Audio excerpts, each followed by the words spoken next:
There goes a squirrel. Yeah, you. What do you have to say, Mr. Squirrel? Reminds me that I also saw a squirrel as I was walking in today. And much like this one, although he disappeared a little quicker, the first one just kind of sat there and went about his business.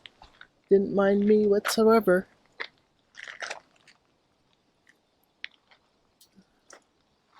So I guess the squirrel makes me think of don't be worried about what you're doing, what you're choosing in life.